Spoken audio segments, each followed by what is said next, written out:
In real time, have you been wondering what happened to Lil Jeff's killer following his tragic death? There is news it appears Lil Jeff's killer might be saying goodbye to the street forever following the court sentence. In this video, I will break down the events leading up to Lil Jeff's death, but first let's start things up with the court's verdict in a not-so-shocking turn of events following the death of Chicago drill rapper Jeffrey L. Harris, known on the street as Bloodhound Lil Jeff. One suspect was arrested. Court documents show that Trap City Rob-born Robert Coleman was arrested in connection to the homicide. Authorities believe there was probable cause for the arrest of Trap City Rob because a witness identified and placed him at the crime scene where the shooting that killed Lil Jeff took place. However, Trap City Rob did not easily give in the arrest. It was a struggle between the rapper and the Chicago police officers. According to the document, surveillance officers spotted Trap City Rob entering and leaving his apartment on South Rhodes Avenue armed with a black firearm. It is important to mention that the surveillance officers were aware that Trap City Rob was a convicted felon and gun offender who was not supposed to own a firearm at any point in time. As soon as the officer sighted Rob, he approached him on foot, but first he called out to the suspect, letting him know that his body cam was activated and he was under arrest. I believe the officer did that to ensure a smooth and easy arrest, but reverse was the case according to the report. When the police officer tried to get Trap City Rob under custody, Rob pulled away and refused to follow verbal instructions. He used dead weight to stiffen his body, making it difficult for the officer to handcuff him. The report court states that Trap City Rob left the officer no choice but to employ control techniques, escort holds, and emergency takedown to get the arrest in custody. During the struggle between Rob and the officer, a black-loaded firearm fell off Rob's thighs. At this point, Trap City Rob continued to resist arrest until another surveillance officer joined in and forced the cuffs on Rob's wrist. It was reported that because of Trap City Rob's body size and resistance, 2 handcuffs were used on him, which resulted in injuries on his right wrist. However, Trap City Rob's actions were not without consequences. According to the document, after being placed into the squad role, Coleman was transported directly to 2nd District lockup due to his actions and demeanor on scene. In a shocking turn of events, an investigation into Trap City Rob's involvement in the homicide failed to prove that Rob was the actual shooter. As a result, the murder charge labeled against him was dropped, but because he was caught with a gun as a convicted felon, the gun charge would stick, and he will probably get some time in jail. However, following Trap City Rob's arrest, a series of reactions and rising controversies erupted on Reddit. One user commented, "I ain't well versed on Illinois self-defense laws, but it is insane to me that anybody would be charged with murdering this situation. Was it because they kept shooting him?" Another user responded, "Ain't no self-defense for overkill, probably a couple shots or so, but not 19." While the argument was centered around whether or not Lil Jeff's killer acted in self-defense, another Reddit user was concerned about dropping Rob's gun charge. The comment says, "Free his ass for that armed habitual he proved that day. Why made it a habit?" And to be honest, most fans share the same perspective, which explains why Trap City Rob was praised for standing on business after the incident. It's almost like the entire case was solved on Reddit before CPD started their investigation. In fact, it was the Reddit community that first identified Trap City Rob as the shooter. As soon as the news of Lil Jeff's death hit the street, the city of Chicago was startled by a series of trolling on the Reddit community, with most of the DSAs directed at the hood allegedly responsible for sending Lil Jeff back to his maker to protect their own. Someone said Trap City is in danger forever now. While the trolling was ongoing, some people were dedicated to identifying the man who rained bullets on Bloodhound Lil Jeff. As expected, the members of Chirology, a subreddit for discussing Chicago drill culture, wasted no time identifying the killer. 2 days following the murder of Bloodhound Jeff, discussions on Chirology alleged that the shooter was none other than Trap City Rob. This is largely because Trap City Rob, or it Trap Rob, has been arrested several times at the apartment where the shots that took Lil Jeff out were fired dramatically within a short time. A photo shop picture of it Tra Rob holding a football award began to circulate the internet, with most people praise him as the Defensive Player of the Year. Simultaneously, Rob's photo was going viral with the caption "Wanted." According to news reports at the time, a shooting on the city's south side left 1 man dead, and Chicago police are still looking for the suspect. The terrifying incident happened on Saturday in the 6600 block of S Rhodes at about 5:40 p.m. An unverified video showing a man being shot multiple times sparked a series of speculations. Even amidst unconfirmed reports, Trap City Rob began to go popular on the internet, with many comments addressing his alleged involvement in the murder. Rob is also a rapper whose music does not make numbers, but as soon as he began going viral, his music What a Feeling, released in 2020, started to rack up streams. Obviously, being the alleged killer of Chura's most savage killers comes with internet fame, but it gets crazier. On June 16th, Carology featured a new post showing Trap City Rob's photograph barely a week after Lil Jeff's murder. Within the hour, some people observed that in that picture Rob was wearing a shirt that appeared to be a troll to Jeff and how he died. However, tracing back to the roots of the matter, there was a time when Trap City Rob used to hang out with some members of the Bloodhound, as throwback pictures show Rob in a pose with Bloodhound Vert and another man whose face I'm not familiar with. Interestingly, to set the narrative straight, a Trap City Rob, or Unk Rob as he's been called today, granted an interview in The Hood to say his part of the story. Reddit users refer to Trap City Rob as Unk Rob largely because of the age difference between Lil Jeff and Rob. Apparently, while Lil Jeff belongs to the Gen Z set of Chicago rappers, Rob is evidently older and more likely a millennial, hence he's referred to as Uncle Rob. Rob, alongside his day one homies Terror and OTF Black, were filmed standing by the porch while observing their left and right for any possible threat. Interestingly, Rob opened the interview by denying his internet-imposed status of being the OG shooter who took out Lil Jeff. Man, I don't think you need no introduction at this point, my boy. I do, man. Okay, for sure. Trap City Rob considered it necessary to begin the interview by clearing out the rumor about his involvement in Bloodhound Jeff's murder, because at the time the investigation was underway. He then proceeded to talk about his dissatisfaction with the high violence rate in the state of Chicago. He explained that most Black people are underdeveloped and lack the emotional intelligence to understand that the violence popularized through drill music is a plot against Black people. The Black man is very underdeveloped and undereducated in America. Bro, who not me no. Listen bro, when it come to emotional intelligence, reasoning, people getting shot over shoes, that's not being emotionally intelligent. Trap City Rob's responses during this interview attracted several positive comments to The Hood. One user commented, "Rob is what you call a grown man," and another quickly added, "These dudes are mature. Jeff was a little immature kid running up on some ugs. Jeff didn't think before he reacted. That's what separates a grown man from a little boy. OGs don't move the way Jeff did. OGs have rules and guidelines." Despite the praises, Trap City Rob was humble, trying to break the chain of violence in The Hood when the interviewer reminded the trio about the viral meme on Reddit where Robert's face is photoshopped on Malcolm X's iconic photo with the caption "Protect the Trap." Rob was not impressed. The post suggests that Rob should run for president with the assurance that he will triumph in politics. Trap City Rob then acknowledged that he had seen the meme on Reddit, but he is not out to chase clout on the internet. I don't CRA. This is largely because most of the violence and murder in Chicago happened because someone trolled or bragged about the death of a rival gang member. At Trap Rob is not all about that life. He made it clear that Lil Jeff's death is a result of a spree of beef. The interview at Trap Rob did with Block to Block revealed some facts about the ongoing hood beef between Trap City and Drill City, leading to the death of Lil Jeff. Most importantly, Rob explained that he was not all about that life. Even though he enjoys drill rap, he hates the violence that comes with it. But I understand overall, you know what I'm saying. Rob would go on to say that Black people keep killing each other because of things that truly don't matter. It's the same perspective that Rob's fans on Reddit, who call themselves Unk Gang, go about preaching during the internet war that started between Drill and Trap City after Lil Jeff's death. However, while Rob and his fans despised the violence Lil Jeff died for it, Bloodhound Q50's wreck Instagram post shows that Lil Jeff has been on the street long enough to catch bodies, with videos circulating showing that before 2024 Lil Jeff was moving around with a ski mask armed to his teeth like a deadly assassin. Again, in an earlier interview covering Lil Jeff's lifestyle, the young gangster revealed that he had been on the street since he turned 18. So around what age did you jump off the porch and start hanging out in the streets? I'm going to say when I came outside for real I was like 18 type ____.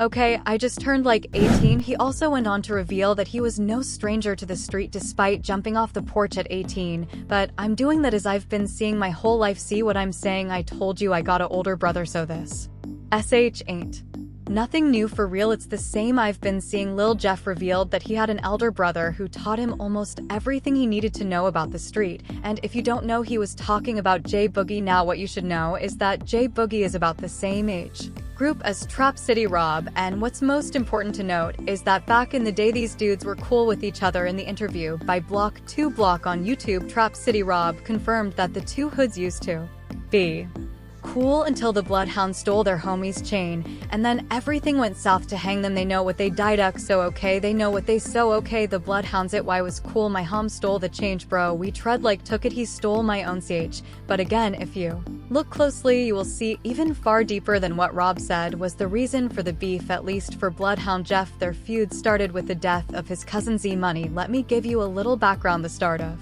20122 ushered in a new personality and sound in the Chicago drill scene, Bloodhound Lil Jeff. Although Lil Jeff credited the start of his rap career to his friend Vert, it was his gruesome lyrics and violent videos that gained him popularity and credibility in the culture. Lil Jeff was eager to rap out the violence in him and to make it known to the street that he was a gangster. He once rapped about his mom, saying she told him every day that she praised I make it home, and he told her that it's okay, he was the one doing all the killing. However, when he realized how cold his rap lyrics were, he quickly flipped and announced that it was all a joke and just music, it was all fake. But that's not even the point. One thing to note was that particular track was a tribute to his brother J Boogie, who was locked up behind bars now with J Boogie in jail. Lil Jeff's cousin Z Money stepped in and started playing the role of an elder brother to Lil Jeff. He helped do his dirty work for him, he gave him the spotlight while playing the role of a background director. However, Lil Jeff and the entire Bloodhound gang would be faced with one of the most devastating losses that would sever the street alliances between Trap and Drill Cities in 2023. A decade-long alliance between Trap City and Drill City will come to an abrupt end following the death of Z Money, Lil Jeff's backbone on the street. On the hot afternoon of the 16th of March, 2023, Lil Jeff's cousin and best friend Z Money met his death in a tragic and very mysterious manner. According to news reports, Z Money was in his car on the 1300 block of East 79th Street near the 79th intersection in Kimbar. He was in the Avalon Park neighborhood in the parking lot of a dry cleaner store there. The tragedy unlocked. It was reported that a car approached Z Money in the neighborhood and began to fire shots in his direction. Z Money was rushed to the University of Chicago Medical Center. Unfortunately, there he breathed his last. Z Money's unfathomable death was a painful loss to the Bloodhounds, but most especially to Lil Jeff, who had enjoyed Z Money's protection since his brother was incarcerated. After the murder, Lil Jeff and his right hand man Q50 would go on to tattoo Z Money's name on their skin as a tribute to their fallen hero. In 2023, a non-profit newsroom covering gun violence in America known as The Trace reported on Z Money's case, where they captured his mother's heartbreaking voice concerning her son's death. She recounted that she got a call from Z Money's girlfriend informing her that Z Money was dead. She said she called the Chicago Medical Center and confirmed the news, but she had to go there and see for herself. On getting there, she said the doctor told her that he was dead on arrival. Then she proceeded to ask about how many times her son was SH. The doctor answered, "We stopped counting at 29. Sadly, that day Z Money became one of the 4,000 people who were fatally shot in Chicago over the last 10 years, whose murderers still walk the street without any arrests." According to Chicago Police Department data, with many homicides left unsolved, thousands of families and friends are left looking over their shoulders in their neighborhoods. However, just when the situation was cooling off, the rumors about Z Money's killer's identity began to circulate on Reddit. It was rumored that Z Money was backdoored by his old friends at Trap City. With this devastating revelation came the birth of a new monster on the street, known as Bloodhound Lil Jeff. It was a swift transition. Almost everyone noticed while the street was startled by the demise of Z Money. A young boy was transformed from Jeffrey Harris into Lil Jeff, also known as the Pistol Professor. Shortly after, Bloodhound Lil Jeff would go on to unleash his rage on these two boys, BK and Monty, and Lil Rob, who allegedly robbed him of his jewelry, and went on to troll the entire Bloodhounds, saying they should stop wearing fake chains. The __. We got like 50K, damn fake they. Well, it's pathetic to know that the robbery was not worth the risk, because shortly after the two boys would pay with their lives. The tragic incident unfolded at the Innovations High School located in downtown Chicago in an area known as Luke. At about 12:30 noon, Lil Rob and Vika and Monty were heading out of school for a lunch break towards Washington Street and Wabash Avenue. As busy as that location was, as soon as Monty and Lil Rob arrived, two cars pulled over and some armed men jumped out and began to let out shots, killing the Vika and Monty and Lil Rob. According to CPD Deputy Chief John, a group of individuals exited said vehicles, fired multiple times, striking two of the teenage students of Innovations High School. He also identified the victims as 16-year-old Robert Boston and 17-year-old Montario Williams. According to police reports, a woman walking on the sidewalk when the shots rang out said that her coat was grazed by a bullet. "I heard like 4 shots,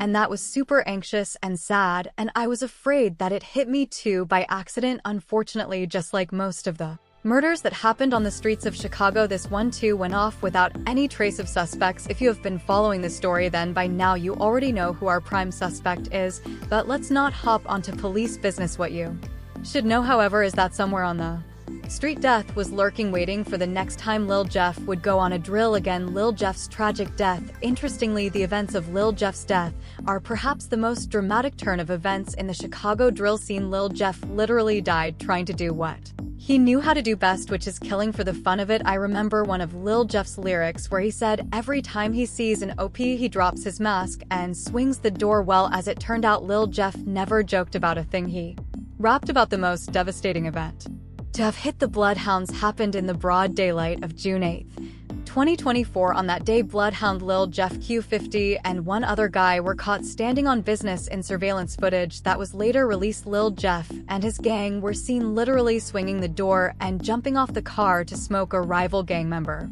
in the heart of Trap City. In the footage, which I can't show you in full because of its gruesome nature, the people in the black SUV are Lil Jeff's homies. They dropped out of the car and started firing shots at a young man on South Road Avenue. If you look closely, you will see that while the car was parked, the squad sighted the target, and Lil Jeff quickly swung the door open and started letting out shots. The target, wearing bright yellow shorts, quickly ducks behind a car and eventually runs into the porch of a building while still being shot at by Lil Jeff. Hold up, I knew Chicago was a crazy place as soon as I saw Lil Jeff wearing a black Nike hoodie and gray Nike joggers chasing his target straight into their home where he met his. In word on the street is that after Lil Jeff spotted this guy, he went all in, chasing and shooting at him. For some reason, his homies did not go with him. They stood by their car while letting out shots at the gray car. As soon as Lil Jeff hit the target, he chased him right into the porch like it was in the movies. However, a bleak tragedy was just about to unfold. The rapper and killer, who had fantasized about chasing an OP into their home numerous times in his music, finally fulfilled his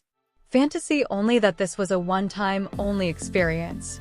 For Lil Jeff, someone from the house counterattacked Lil Jeff, sending him out head over heels with bullets to the ground, and there lying lifeless was the man called Bloodhound Lil Jeff. The word on the street was that Lil Jeff's shooter emptied the whole magazine on him. In the same video, Q50 and the other guy could be seen running to the porch trying to cover Lil Jeff, but the shooter rained hell that the two had to settle for, finding a way out of the crossfire. As soon as Lil Jeff's death reached social media, fans and colleagues began to upload tributes in respect to the falling monster. Lilk 889, a close associate of the Bloodhounds, posted a series of stories following the murder, mourning his friend. "I love you, I'm going to be with you real soon," he wrote, adding, "Damn brother, does she don't feel real." Another artist and video creator, AMF Visuals, posted a story as well with a picture of Bloodhound Lil Jeff and a heartbreak emoji. Both AMF Visuals and Lil Jeff produced a music video titled earlier last year, and I remember when I first heard that song, I liked it and I really vibed to it. It took me a while to realize that Lil Jeff was rapping about the high school double homicide, and the was the sound one of the victims made while breathing their last breath. However, as expected, fans of the drill culture and other users of the internet reacted to Lil Jeff's death in different ways. One comment quickly pointed out, "The energy you put out always comes back to you." Another user added, "Trying to chase somebody into their own house off the street is the ultimate crash out move."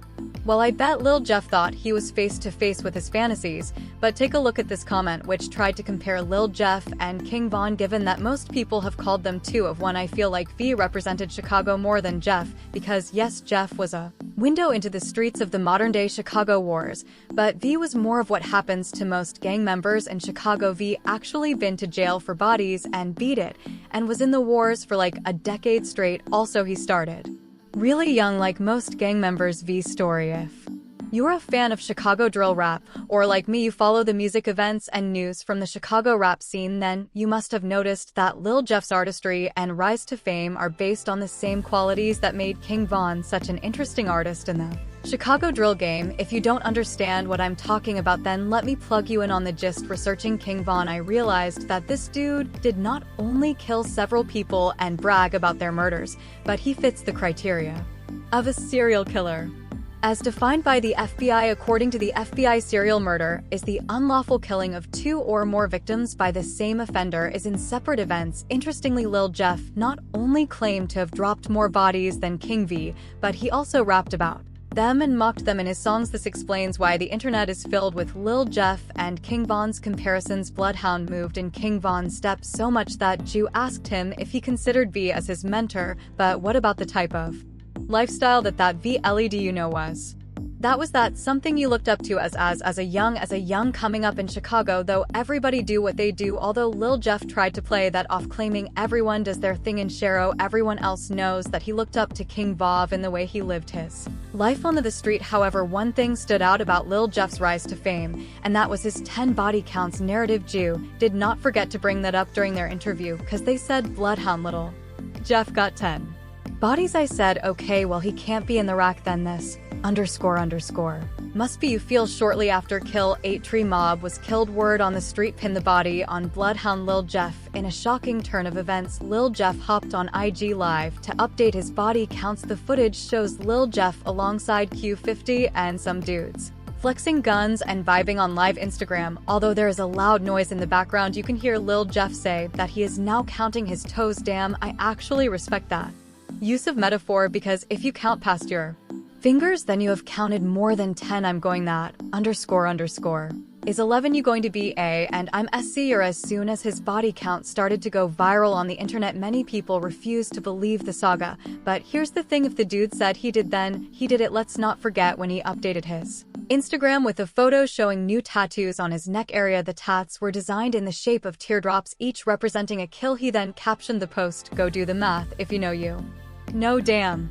Chicago is not for everyone. Young dudes always acting like the police don't exist. He even insinuated that he has more bodies than Bill Russell championship rings wins. He said, "If I catch one more, I'm like Bill Russell. You know, I really play ball. Don't take this as a joke." Because while I was researching Lil Jeff's body counts, I came across this post in the Collegy subreddit alleging that Lil Jeff dropped bodies in Milwaukee. Word on the street was that Lil Jeff was respected in Milwaukee because he was paid to kill. Two people. Come to think of it, is that why Lil Jeff molded his persona after the Milwaukee serial killer Jeffrey Dahmer? Lil Jeff Dahmer of Chicago Drill, that's a name fit for his exploits.